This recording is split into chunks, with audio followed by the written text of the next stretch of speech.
Now, how do you go about strengthening your confidence muscle? First, single most powerful way, the foundation of all of your confidence is preparation. Have you done everything necessary to be successful? If you have, you're going to be pretty darn confident. If you don't, well, you don't deserve to be confident. Having a mental toolbox. This is an interesting one. Having a mental toolbox increases your confidence because you know that if you get a flat tire, as I talked about from class number 1, you can fix it. And you're going to be challenged with all kinds of situations, all kinds of conditions, all kinds of competitive scenarios. And there are going to be challenges there. But if you know that you've got the tools in your mental toolbox necessary to respond to those challenges, you're going to feel pretty good. You're going to feel pretty confident. Adversity. This is one of my favorite ones. Most athletes don't like adversity. What's adversity? Well, really tough conditions. Weather, field, course, track, hill conditions, really tough competitors. That's adversity. And so many athletes, when they're faced with adversity, they lose confidence because they don't believe they can handle it. Well, a huge way to gain confidence through experience is to, in training, expose yourself to adversity, expose yourself to really tough conditions, and then respond positively to it. Because if you train for adversity, you are not only instilling in yourself the belief that you can deal with adversity in competition, but you've also figured out some of the tools and the strategies you need to deal with that adversity. It is really hard to become successful alone because there are going to be times when you struggle, when you lose some confidence.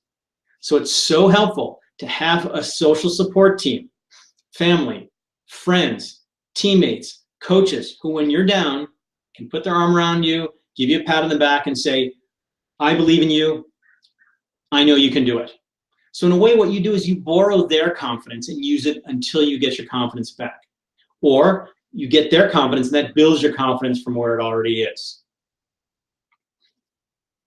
Of course, you cannot be truly confident until you experience success. Because success is, in a way, the ultimate validation that all your beliefs about yourself are true.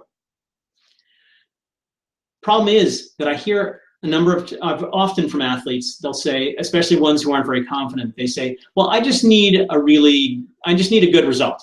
I just need a win, and then I'll get my confidence. But what I would suggest is that you can't get that confidence.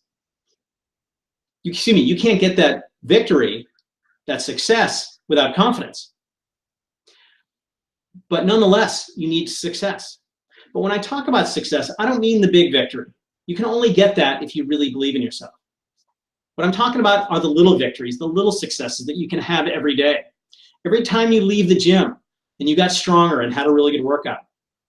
Every time you showed technical improvement in your sport training. Every time you do your imagery and other mental training. You have just had a little victory. And it's important to recognize those little victories because when you take all those little victories and you add them up, they turn into that big victory. So what happens is you get caught in this upward spiral of little victories, increased confidence, more victories, more confidence, until you actually have the confidence to get that big victory. And that incredibly reinforces the confidence you've got and builds it even more. Hello, I'm Dr. Jim Taylor, and thanks for watching my Prime Sport vlog segment. To learn more about my Prime Sport online courses, please click on the image of the sprinter in the lower right of your screen. To watch other Prime Sport segments, please click on the window in the upper right of your screen. Until next time, when you compete, have fun and leave it all out there.